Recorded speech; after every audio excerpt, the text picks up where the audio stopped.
Aloha, welcome back to my channel and welcome for any first-time viewers. I hope you stick around and maybe check out some more videos on my channel if you're feeling this one. And so just want to kind of continue from last week's video. So last week's video I was, and I'll try to link it, remember to link it up in the cards. But last week's video, I was talking about Mercury Retrograde and how we're in a cycle right now. This cycle started, I think it was July 6th. I had it in the last video, so that's why I guess I'll try to make sure to link my last video just in case anybody wants to check out some of the basics as far as basic information on Mercury Retrograde and those like little pieces. I'm not an astrologer, so I definitely didn't provide any in-depth information. I'm not going to in this video either. But what I did want to piggyback off of, so as I understand it, all Mercury retrograde cycles have something to do with communication. I mean, it always does, even just to the degree of maybe nothing serious communication-wise as far as interpersonally, but just that communication itself can be disrupted because our technology and systems are being disrupted. So kind of too, sometimes it's just more of like a, well, communication is being disrupted because the gizmos and gadgets aren't working. Not that interpersonal communication is falling apart. So yeah, just to piggyback off of the communication, with this cycle, from what I understand from astrologers, seems to really be heavily involved around communication. And so in last week's video, I did make a point to highlight communication and how important that is, and really with interpersonal relationships and just understanding people. And so with today, I wanted to ride that wake a little bit and more highlight now a part of communication, and one of our communication fallacies, and I've mentioned this, I mentioned it in the last video, I think, and I know I've mentioned it in a previous video, but one of our common communication fallacies is that us humans, we make assumptions. We make assumptions and jump to conclusions almost all the time unless we train ourselves to stop doing it. and that takes a lot of work and effort too. But the first step into making any kind of shift is just to bring awareness to what it is you're currently doing. So then you can say, well, that's what I'm doing. Okay, now I see myself a little bit better. Now I can understand what I need to change, shift, work on, maybe tweak just a little bit to get better results. And a metaphor for that, or not a metaphor, that's wrong word. What's the other one I'm looking for?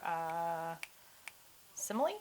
A simile that I could think of to maybe better express that too would be like a lot of athletes tend to use GoPros these days, or if you don't have a GoPro, like you obviously have a coach that's watching you and your performance. So if you don't have a coach, a lot of athletes or just people really interested in improving their performance will use a GoPro, and the biggest benefit to that is, you can put together cool videos and post it on social media and then get like hundreds, thousands, millions of likes or whatever, especially if you're doing some really cool stuff like I don't know, Red Bull people, they do some really cool stuff, crazy stuff, but pretty mind-blowing. But, you know, the whole point of that is so that you can watch your performance, watch what you did. So, like, I'm a mountain biker, and it is something that I'm, trying to actually integrate into my mountain biking more, because it does give me an advantage, especially now as a more intermediate mountain biker. I'm trying to intentionally increase my technical skills, improve my performance, because it just makes it more fun. And so, yeah, if I slap a GoPro on my bike and I record my ride and then I review the footage when I get back home, it's very helpful. And I've actually learned that from my husband, because he started doing that quite some time ago, and was like, yeah, you should start doing it. It's really helpful. And, come to find out, that was a good tip. And yeah, and he was right. Like, it really does help me to see, maybe I didn't choose the best line. Maybe there was a better line. And so when I'm reviewing that video, I can see all kinds of little things that, oh, yep, I could have tweaked that. I could have did that. Next time I'll try to do this differently, or when I approach a turn, I'll try to do this a little bit differently.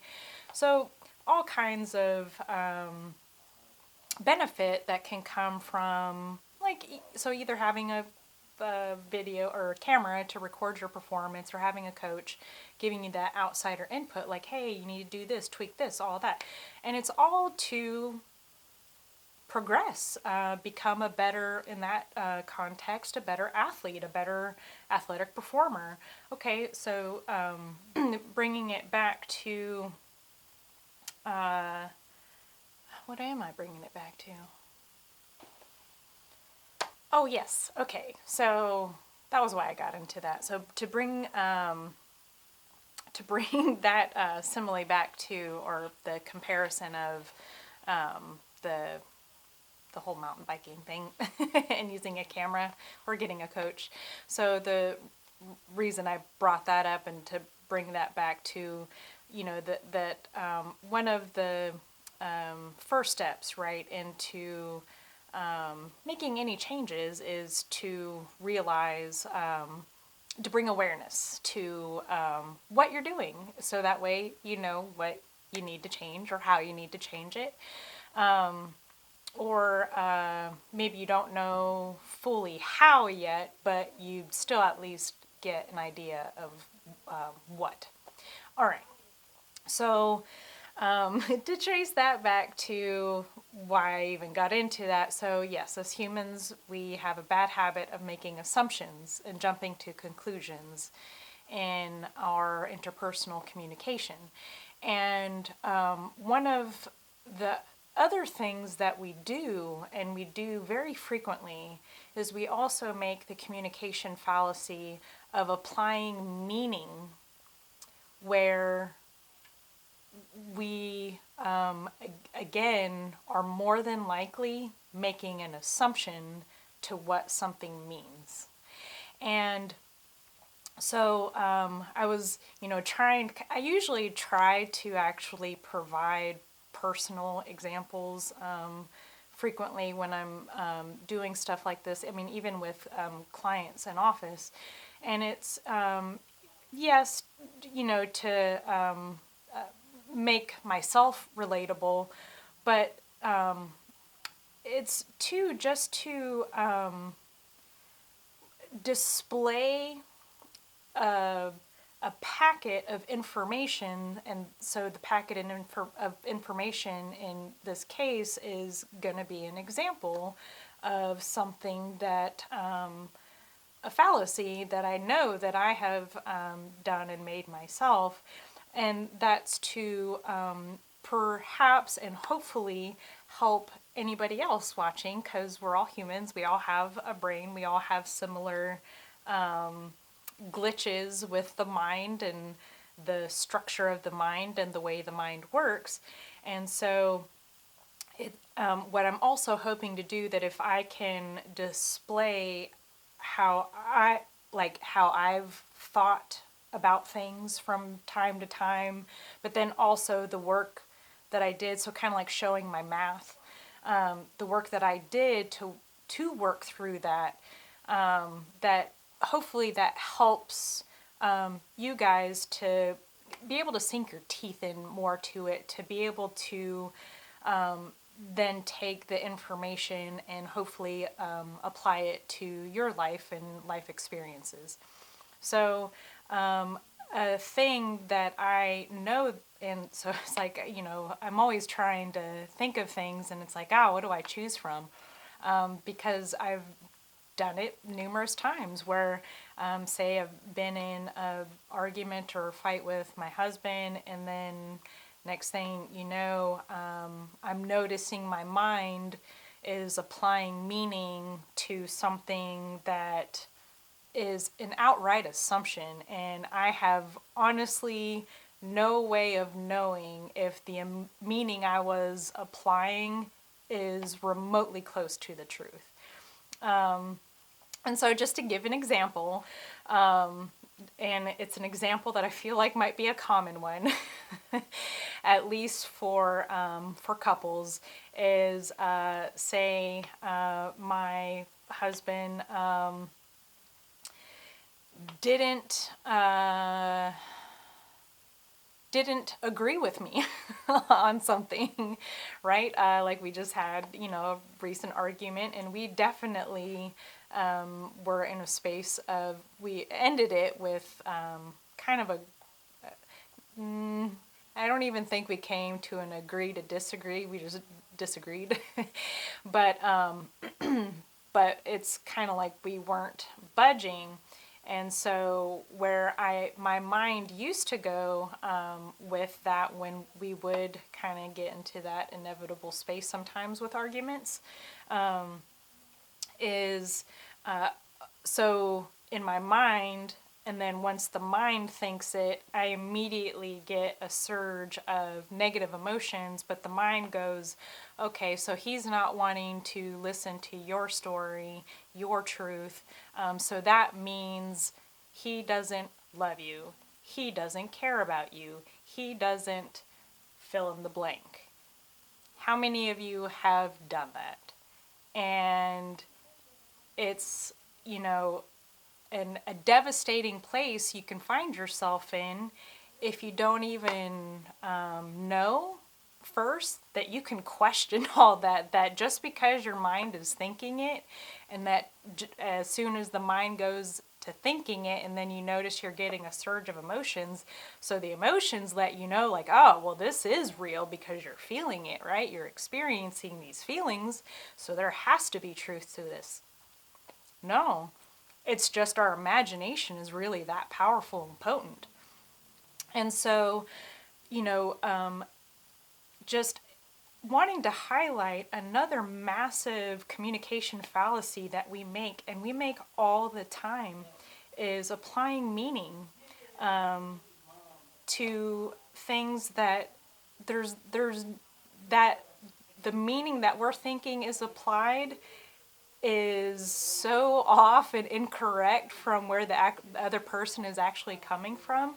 And I see it all the time on social media, right? Like somebody will say something, and maybe what they said was really incorrect, like just outright false. There's plenty of factual evidence to support, pointing out, like, hey, by the way, I don't know if you knew this, but what you just said was actually false and not true, not trying to like shame you or anything, but just that bit of information was untrue. And then say if I'm the one that shared untrue information and then somebody goes to correct me, I could my ego distinction could very quickly go into, oh, so they must think I'm stupid. And so it's like my mind jumped to assumption and a meaning all at the same time. And so they think I'm stupid. That must mean that they don't respect me. So, there's like infinite ways that our minds can go with the whole assumption going further into applying meaning. And so it's a bad habit. And until somebody gave me permission and said, like, yeah, actually, not only can you question your mind, like, just because you're thinking it doesn't mean that it's true. I I was actually encouraged to question my mind.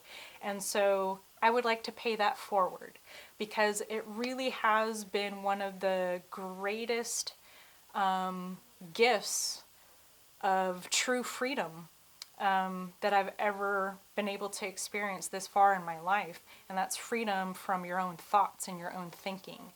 And so I hope, I'm trying to keep this video simple for several reasons. Main one, my battery is blinking at me and it's probably going to die any second.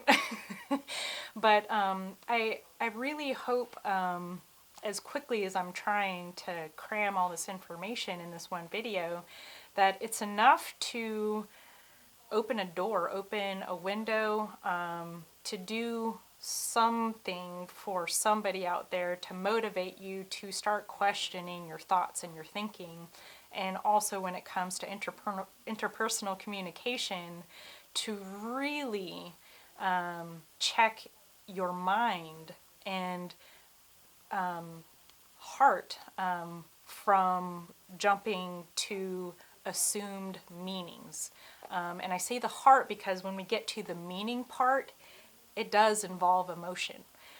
It's not just a thinking process. When we go to the step of putting together meaning of an assumption, that is going to involve emotion.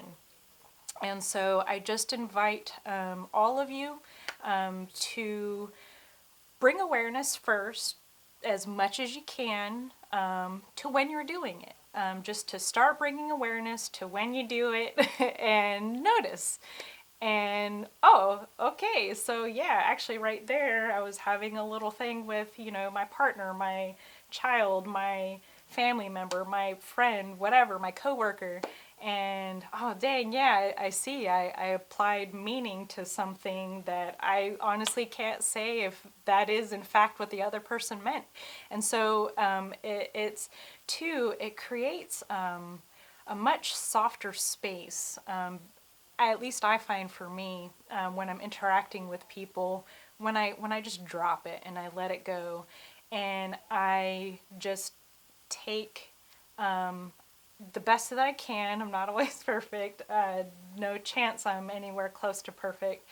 But, even when somebody is stating what they mean, and I've maybe already layered, had the bad habit of layering in a meaning into something, like, it's hard to let it go, because there's going to be an aspect of your ego that wants to hold on to it because it's seeing it as truth. You got to let it go. Even if you think there's a smidgen that what your assumption is correct, if you have somebody else telling you, no, that is not what I meant, you have to take that in. Otherwise, you're essentially letting your worldview become very dictated by your ego and your ego alone. And